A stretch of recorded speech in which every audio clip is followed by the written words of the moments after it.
بسم اللہ الرحمن الرحیم وصور الآدمی وما یوقد لحمه طاہر۔ یہاں سے صاحب قدوری نے ذکر کیا ہے جھوٹے کا، یعنی انسان جو کھاتا ہے یا جانور بھی جو چیز کھاتا ہے اس میں سے جو چیز بچ جاتی ہے وہ جھوٹی کہلاتی ہے۔ صاحب قدوری یہاں سے جھوٹوں کا ذکر کر رہے ہیں۔ فرمایا آدمی کا جھوٹا اور ان جانوروں کا جھوٹا جن کا گوشت کھایا جاتا ہے پاک ہے۔ آدمی کا جھوٹا پاک ہے، چاہے مسلمان ہو یا غیر مسلم ہو، مرد ہو یا عورت ہو، چاہے جنوبی ہو یا عورت حائضہ ہو، ہر حال میں انسان کا جھوٹا پاک ہے۔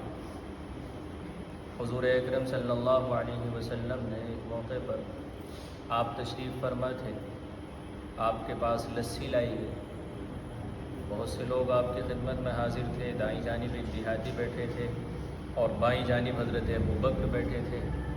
تو آپ علیہ الصلاۃ والسلام نے وہ لسی پی اور اس کے بعد آپ نے جو دیہاتی تھے ان کو دی، اور آپ نے فرمایا الایمن فالایمن، یعنی داہنی جانب والے کا حق پہلے ہوتا ہے۔ ایسے ہی حضرت حذیفہ رضی اللہ تعالی عنہ سے رسول اللہ صلی اللہ علیہ وسلم نے ملاقات کی، آپ نے ان سے مصافحہ کرنا چاہا تو حضرت حذیفہ نے یہ کہا کہ اللہ کے رسول میں جنوبی ہوں، تو آپ علیہ الصلاۃ والسلام نے یہ فرمایا کہ مومن ناپاک نہیں ہوتا ہے۔ حضرت عائشہ رضی اللہ تعالی عنہ یہ روایت کرتی ہیں کہ میں حائضہ ہوتی تھی اور میں برتن سے پانی پیتی تھی اور حضور اکرم صلی اللہ علیہ وسلم اسی جگہ سے منہ لگا کر پیتے تھے۔ تو یہ دلیلیں ہیں جن سے پتہ چلتا ہے آدمی چاہے جنابت کی حالت میں ہو، یعنی اس پر غسل فرض ہو، یا عورت حیض کی حالت میں ہو، اس کا جھوٹا پاک ہے۔ البتہ اگر شرابی شراب پیے اور فوراً وہ پانی پی لے اور اس کے شراب کے اثرات پانی کے اندر آئیں تو پھر تو پانی ناپاک ہوتا ہے۔ ایسے ہی بھینس ہے، گائے ہے، ہرن ہے اور بکری ہے، بھیڑ ہے، اونٹ ہے، جن کے گوشت کو کھایا جاتا ہے جو حلال ہے، ان کا جھوٹا پاک ہے۔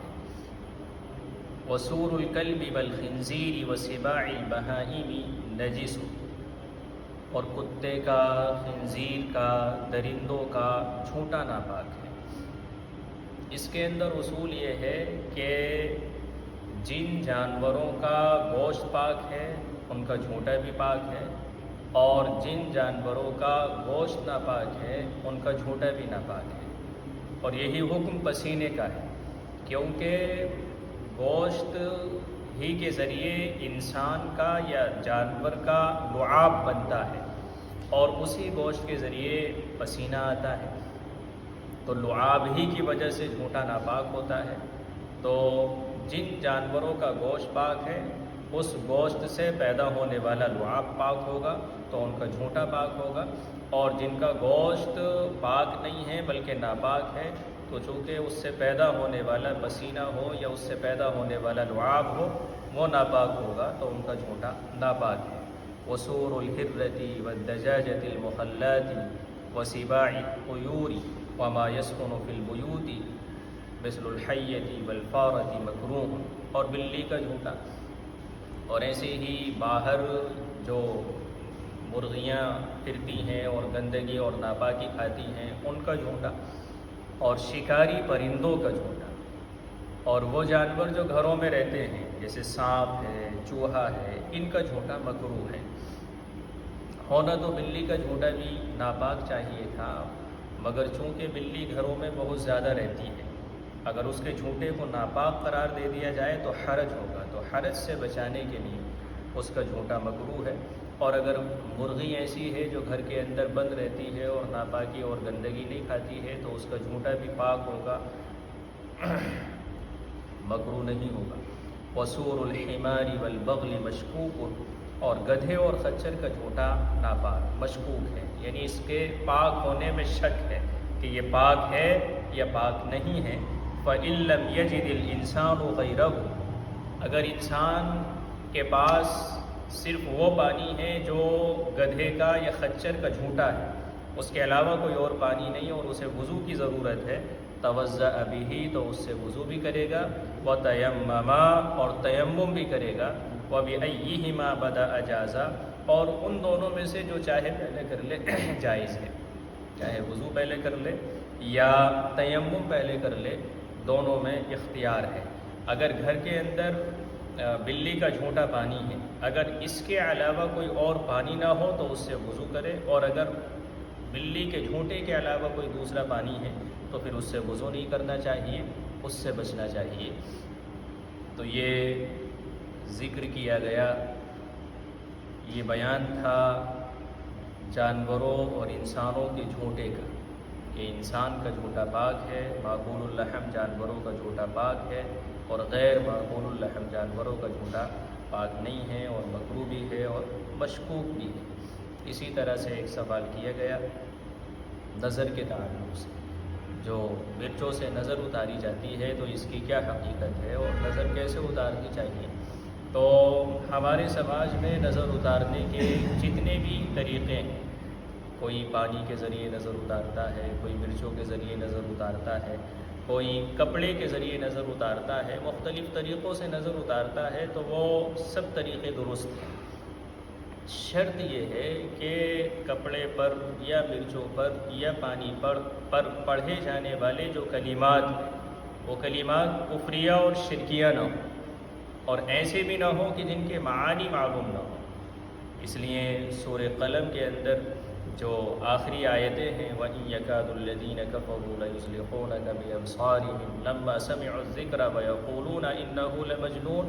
وَمَا هُوَ إِلَّا ذِكْرٌ لِّلْعَالَمِينَ۔ ان کو پڑھا جائے، 7 نیزیں ہوتی ہیں تو 7 مرتبہ پڑھا جائے، اور مرچوں پر اسے پھونکا جائے، اور پھر جسے نظر لگی ہوئی ہے سر سے پیر تک وہ گھما دی جائے اور دم کر دیا جائے، اور پھر وہ مرچیں جلا دی جائیں۔ یہ گنجائش ہے اس کی، اور یہ غلط نہیں ہے، اس طرح سے نظر اتاری جا سکتی ہے۔ نظر لگنا حق ہے، العین حق، حضور اکرم صلی اللہ علیہ وسلم نے فرمایا، بلکہ فرمایا نظر تو اونٹ کو ہانڈی تک پہنچا دیتی ہے اور انسان کو قبر تک لے جاتی ہے۔ تو نظر اتارنے کے جو مختلف طریقے ہیں وہ طریقے درست ہیں، شرط یہ ہے کہ کوئی کفریہ کلمہ نہ ہو۔ اسی طرح سے یہ سوال کیا گیا تھا کیا اذان کے وقت سلام کیا جا سکتا ہے؟ تو اس کے تعلق سے ہمیں سب سے پہلے تو یہ ذہن میں رکھنا چاہیے کہ سلام کرنا مسنون ہے۔ حضور اکرم صلی اللہ علیہ وسلم نے اس کی ہدایت فرمائی، تاکید فرمائی، بہت سی حدیثوں میں آپ صلی اللہ علیہ وسلم نے سلام کا حکم دیا ہے، اور سلام کا جواب دینا واجب ہے۔ لیکن بعض اوقات ایسے ہیں کہ جن اوقات پر سلام کرنے سے منع کیا گیا ہے، اور اصولی طور پر ہمیں یہ بات یاد رکھ لینی چاہیے کہ اگر کوئی انسان ایسے کام میں مصروف ہے کہ اگر آپ اس کو سلام کریں گے تو آپ کا سلام اس کے کام میں خلل ڈالے گا، وہ جواب دینے کی پوزیشن میں نہیں ہے۔ مثلا کوئی کھانا کھا رہا ہے، یا کوئی قرآن کی تلاوت کر رہا ہے، یا کوئی ذکر کر رہا ہے، یا کوئی اذان پڑھ رہا ہے، یا کوئی تکبیر کہہ رہا ہے، یا ایک مجلس ہے جس میں ایک تقریر کرنے والا تقریر کر رہا ہو، دوسرے لوگ سن رہے ہوں، ایسے ہی کلاس ہوتی ہے، کلاس میں تعلیم ہوتی ہے، تو تعلیم کے موقع پر یہ ایسے مواقع ہیں جن مواقع پر سلام سے بچنا چاہیے۔ یا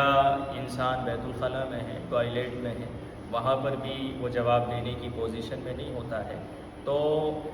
ایسی جگہ جہاں انسان سلام کے جواب دینے میں اس کو عذر ہو، خلل ہو، تو سلام سے پرہیز کرنا چاہیے۔ اذان کے موقع پر چونکہ اذان کا جواب دینا مستحب ہے، اس لیے اذان کا جواب دینا چاہیے، نہ سلام کرے اور نہ سلام کا جواب دے۔ ایسے ہی اگر کوئی فسق و فجور کی مجلس ہے، جیسے کوئی ناچ گانے میں مصروف ہے، کوئی شطرنج کھیل رہا ہے، کوئی جوا کھیل رہا ہے، کوئی میوزک سن رہا ہے، یعنی گناہوں کی محفل لگی ہوئی ہے تو وہاں پر بھی سلام سے پرہیز کیا جائے، سلام نہ کیا جائے، یا حیا کے تقاضے کے خلاف ہے کوئی ایسا موقع ہے، شوہر اور بیوی ایسی کیفیت میں ہیں کہ وہ کیفیت اس لائق نہیں ہے کہ وہاں سلام کیا جائے تو سلام سے وہاں بھی پرہیز کرنا چاہیے، یا پھر فتنے کا اندیشہ ہے، کوئی جوان لڑکی ہے، اگر آپ جوان لڑکی کو سلام کریں گے تو وہاں فتنے کا اندیشہ ہو سکتا ہے تو وہاں پر بھی سلام سے بچنا چاہیے۔ تو کچھ مواقع ایسے ہیں جہاں سلام سے پرہیز کرنا چاہیے، جن میں سے چند میں نے آپ کے سامنے ذکر کیے ہیں۔ اگر آپ کا کوئی سوال ہو تو آپ بھیج سکتے ہیں، انشاءاللہ اس کا جواب دیا جائے گا۔ اللہ آپ سب کو جزائے خیر عطا فرمائے۔